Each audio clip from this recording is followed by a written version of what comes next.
Welcome back. It's your boy Fresh. And I'm Mary, and we are a Co-ople of nerds. And today, for our opening week review, we are going to be reviewing R-Type Final 2. But before we begin, don't forget to give us a like, a subscribe, and follow us on Facebook and Twitter.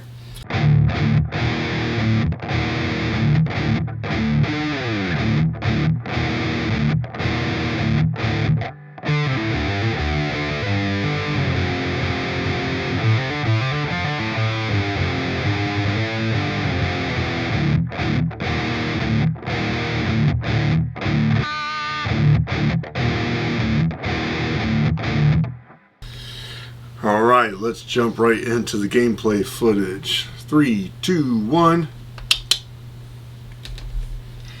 So this was developed by Granzella, and it was published by NIS America. This game is available on the Switch, PS4, Xbox One, Xbox Series X, and PC. Surprisingly, not available yet on PS5. The genre is shoot 'em up.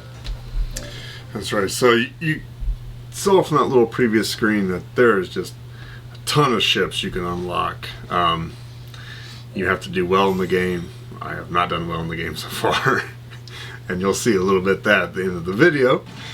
But a ton of ships to unlock. You can modify your ships, change their colors, change their emblems, change the windshield, change the weapons. All as you just continuously beat this game and unlock and open up new possibilities. So the one thing about this game that was new to me, and I don't know how many other games have been developed like this, is that the ship and the enemies are on this 2D plane. So it's, you know, you're controlling strictly using the one D-pad or the joystick. And then the background, though, is on this 3D plane. So it's like the background might rotate around you, or really you're kind of going around a corner or whatever, like it just showed.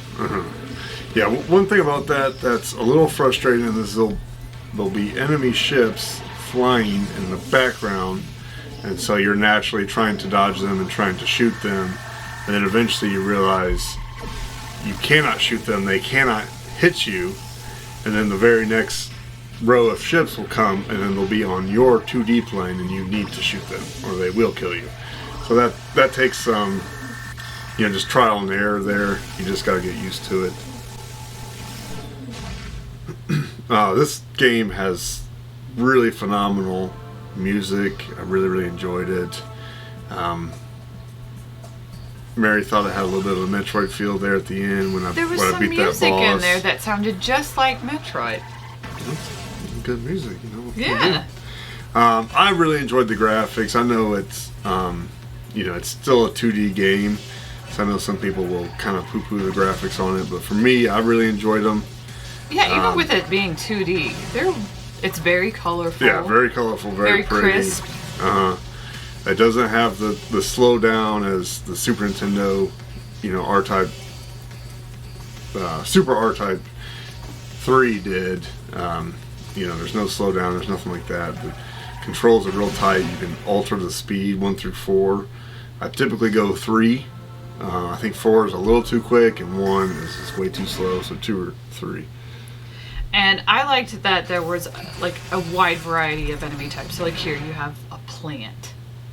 And it's almost like a Venus flytrap looking thing. Yeah, and then it looks like there's these little ships flying around it that almost look like bugs. And those are enemies that can get you too. Those kind of almost look like fireflies.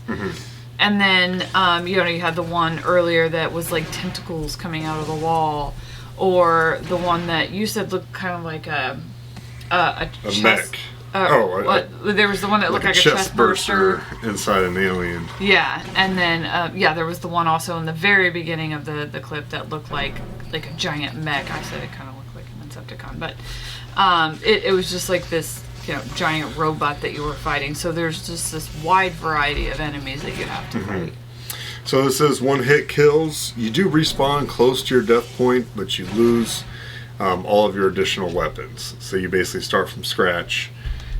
And I know that's most R-type games have had that historically. At least all the ones I've played, where you die, you lose all your special weapons, kind of have to start from the beginning, which that is really tough. You know, you lose everything. You're not starting back at the beginning with all the easy enemies. You're still at the same boss. Now you just got your pea shooter, so that's pretty tough. We put all of our games into one of three categories. Play means it hits the console as often as possible. Display means you leave it on the shelf and break it out when the urge strikes. And stay away means you leave it at the store for someone else to get. And for us, our type final two is a play. I love this game. It's hard. It gets frustrating. You get angry, but at the same time, like somewhere in the back of your mind, you know, if I didn't do this, I could have kept going. And that little nugget of hope just propels you forward. It doesn't feel impossible. It's hard, but it doesn't feel impossible. I mean, I've only played it on the easiest mode possible. They even call it practice mode. So I don't know if it eventually shuts you down. You have to go to a harder level like the old school games. But, I mean, this game will kick your butt. There's lots of memorization. There's lots of little tricks, little corners to hide, little different things you gotta do. I definitely need to hone up on my shoot 'em up skills. I've played a handful, and I've been really enjoying them lately. And when this came out, I knew I had to dive in. I almost wish I would have got it on the Switch, just so I could play it in portable mode. But I was worried that the tiny screen, or I'm sorry, the smaller screen on the Switch would make the small bullets and small enemies near impossible to see. For an old person. For an old person. Whereas this, I'm playing on a 42, 48 inch. Not like you can't still 4K play TV. that on the Switch on the big screen. Right, but if I'm playing it in handheld, like I wouldn't get a Switch game that was available on Xbox One if I didn't ever want to play it handheld. I would just get it on Xbox One. Yeah. So, I don't know, there's an argument there, but I do think it's one of those games you can kind of pick up and play a little bit before bed, you know, try to get a little bit further. You're not really playing out a story, which is kind of nice. Right, yeah, you don't have to kinda easy to memorize find a stopping anything point. about where to go or what to do. It's pretty easy. You do get a lot of continues, which is nice. I think you get 10 on wow. practice mode. So 3 lives, 10 continues, so you're going to get shot 30 times. And you will do that. It will do that. Especially after that first one. It's like you're cruising that first death, you're just like, oh, I got to start all over. Yep. One other thing is it does have a charge attack, which I'm not sure how many of the previous R-types did, especially the older ones. Well, if you've played this game, let us know in the comments what you think. Or, if after seeing this review, you think you might enjoy this game, also let us know. And we'll see you next time. Thanks, everyone. Bye-bye. Bye. Hey, Pumpkin. Yes. Have you ever had road rage so bad you just want to drive to the left and shoot everybody? Or drive to the right and shoot everybody? I'm not going to answer that question because I don't want to get, arrested. But, because, now it's like, if you ever even had, a dream about doing something like that, people might take you seriously. Because I would never, ever seriously do that. But, the fantasy might go through my mind. I have some of the worst inhibited road rage that anybody has ever seen.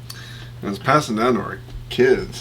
I don't. Our oldest Max is like, why isn't he going so why is he going so slow? But I try really, really hard to keep it inside so that nobody hears it or sees it. Mm-hmm. But if I'm driving, I hate everybody that is driving around me. And I mean everybody, even if I'm following somebody I love dearly. I hate you. I don't like to drive. I just don't like to drive, period. That's true. And neither does the right side of your car. Well, you know. Really? At least there's no dents. There's a dent in the side of my car.